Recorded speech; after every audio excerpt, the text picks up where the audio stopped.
নমস্কার। মনি রেমিডিসের আজকের বিশেষ পর্বে আপনাদের সকলকে জানাই আন্তরিক স্বাগতম। আমরা আমাদের দৈনন্দিন জীবনে অনেক প্রতিকারের কথা বলি, কিন্তু মনের সবথেকে বড় প্রতিকার হলো আধ্যাত্মিক জ্ঞান।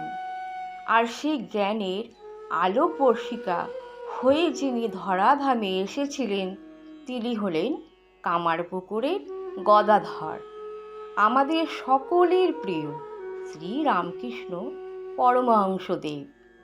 আজকের ভিডিওতে আমরা জানব তার জীবনের সেই অলৌকিক পথ চলা, যা কোটি কোটি মানুষের জীবন বদলে দিয়েছে। চলুন তবে শুরু করা যাক। 1836 সালের 18ই ফেব্রুয়ারি পশ্চিমবঙ্গের হুগলি জেলার কামারপুকুর গ্রামে এক দরিদ্র কিন্তু নিষ্ঠাবান ব্রাহ্মণ পরিবারে জন্মগ্রহণ করেন গদাধর চট্টোপাধ্যায়।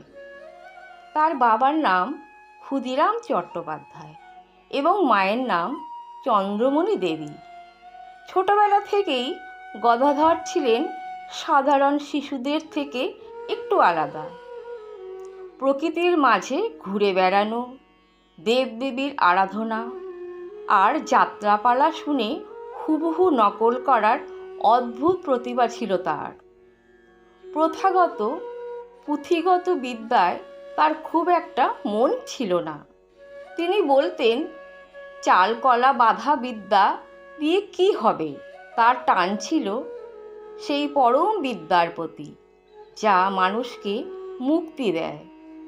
বড় ভাই রামকুমারের হাত ধরে গদাধর কলকাতায় আসেন। 1855 সালে রানী রাসমণি দক্ষিণেশ্বর ভবতারিণী কালী মন্দির প্রতিষ্ঠা করলে রামকুমার সেখানে পূজারী হিসেবে নিযুক্ত হন। ভাইয়ের মৃত্যুর পর গদাধর সেই পূজার দায়িত্ব নেন, কিন্তু তার পূজা ছিল অন্যরকম। তিনি পাথরের প্রতিমার মধ্যে জীবন্ত মাকে দেখতে চাইতেন। দীর্ঘ ব্যাকুলতা আর সাধনার পর একদিন তিনি মা কালীর দর্শন পান। তারপর তিনি একে একে তন্ত্র, বৈষ্ণব ধর্ম এবং অদ্বৈত বেদান্ত সাধনা করেন। তোতাপুরী মহারাজের কাছে তিনি নির্বিকল্প সমাধি লাভ করেন। শ্রী রামকৃষ্ণের জীবনের সবথেকে বড় বিশেষত্ব ছিল তার উদারতা। তিনি শুধু হিন্দু ধর্ম নন, ইসলাম ও খ্রিস্ট ধর্মের সাধনাও করেছিলেন এবং সেই সিদ্ধান্তে পৌঁছেছিলেন যে যত মত তত পথ, অর্থাৎ সব ধর্মই আসলে এক পরমেশ্বরের কাছে পৌঁছানোর ভিন্ন ভিন্ন রাস্তা।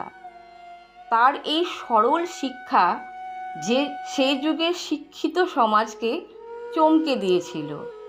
দক্ষিণেশ্বরে তার কাছে আসতে শুরু করেন সমাজের নানা স্তরের মানুষ। কেশবচন্দ্র সেনের মতো ব্রাহ্মণেরা থেকে শুরু করে সাধারণ মানুষ।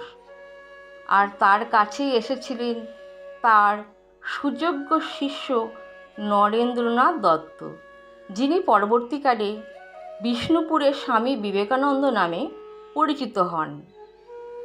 রামকৃষ্ণদেব নরেনকে চিনেছিলেন এবং তাকে তৈরি করেছিলেন জগতের কল্যাণের জন্য। এছাড়াও মা সারদা দেবী ছিলেন তার আধ্যাত্মিক সঙ্গিনী, যাকে তিনি স্বয়ং জগদ্ধাত্রী রূপে পুজো করেছিলেন। জীবনের শেষ দিকে তিনি কঠিন দুরারোগ্য ব্যাধিতে আক্রান্ত হন, কিন্তু অসহ্য শারীরিক যন্ত্রণার মধ্যেও তার মুখে থাকত সবসময় ঈশ্বরের নাম। 1886 সালের 16ই আগস্ট তিনি মহাসমাধি লাভ করেন। তার প্রধান শিক্ষা ছিল শিব জ্ঞানের জীব সেবা, অর্থাৎ মানুষের মধ্যেই ঈশ্বর আছেন, তাই মানুষের সেবা করাই হলো প্রকৃত ধর্ম। শ্রী রামকৃষ্ণ দেবের জীবন আমাদের শেখায় ভক্তি, সরলতা আর সহনশীলতা। বর্তমানের এই কঠিন সময়ে তার যত মত তত পথ বাণীটি আমাদের সমাজের জন্য অত্যন্ত জরুরি। আশা করি আজকের এই জীবনী আপনাদের মনে কিছুটা হলেও শান্তির পরশ বুলিয়ে দিয়েছে। ভিডিওটি ভালো লাগলে লাইক করবেন এবং আপনাদের মতামত কমেন্টে জানাতে ভুলবেন না। এই ধরনের আরও আধ্যাত্মিক প্রেরণাদায়ক ভিডিও পেতে মনি রেমেডিস চ্যানেলটি সাবস্ক্রাইব করে আমাদের পাশে থাকুন। ভালো থাকুন, সুস্থ থাকুন। নমস্কার।